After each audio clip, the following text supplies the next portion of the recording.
அந்த மாதிரி கோஷத்தை நாங்கள் என்றைக்கும் வைக்கவே இல்லை. தொடக்கத்திலிருந்து இந்த பற்றி எந்த விதமான கோரிக்கையும் நாங்கள் வைக்கவில்லை. அப்படிப்பட்ட கோரிக்கை வைக்கிற நோக்கமும் இல்லை. திராவிட முன்னேற்றக் கழகம் நிச்சயமாக தனிப்பெரும்பான்மை பெறும்.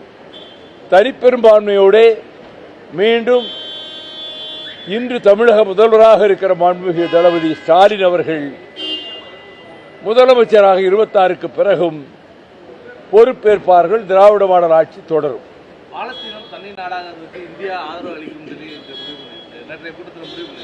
நல்ல விஷயம் தானே. பாலஸ்தீனத்தை பண்டித ஜவஹர்லால் நேரு அவர்கள் காலத்திலிருந்து நாம் ஆதரித்து வந்திருக்கிறோம்.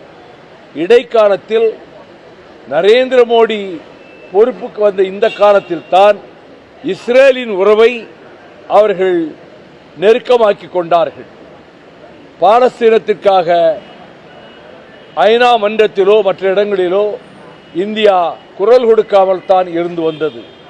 ஆனால் தொடக்கத்திலிருந்து நேரு காலத்திலிருந்து பாலஸ்தீனம் தனி நாடாக வேண்டும் என்ற கோரிக்கையை தொடக்க காலத்திலிருந்து நாம் ஆதரித்து வந்திருக்கிறோம். எங்கள் நிலைப்பாடும் அதுதான்.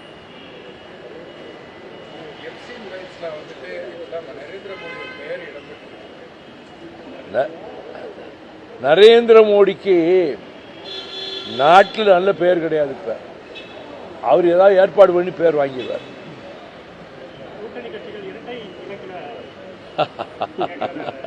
எனக்கு அதெல்லாம் தெரியாது. பேச்சுவார்த்தை குழு அமைக்கப்படணும், பேச்சுவார்த்தை நடக்கணும். அதுக்கு பிறகுதான் இது பற்றியெல்லாம் அவர் சொல்ல முடியும். அவங்க திராவிட முன்னேற்ற கழகம் குழு அமைத்த 3 மணி நேரத்திற்குள்ளாக எங்கள் குழு அமைக்கப்படும். அதையெல்லாம் இப்ப சொல்ல முடியுமா? அதெல்லாம் மற்ற தலைவர்கள் அவங்க மனசுக்கு தோணுது சொல்றாங்க. நாங்க அப்படிலாம் சொல்ல மாட்டோம். நிச்சயமாக இருக்கும். பிளே ஸ்டோர் மற்றும் ஆப் ஸ்டோரில் இருந்து பாலிமர் செயலியை QR கோடு மூலம் பதிவிறக்கம் செய்யுங்கள். செய்திகளை உடனுக்குடன் பெறுங்கள்.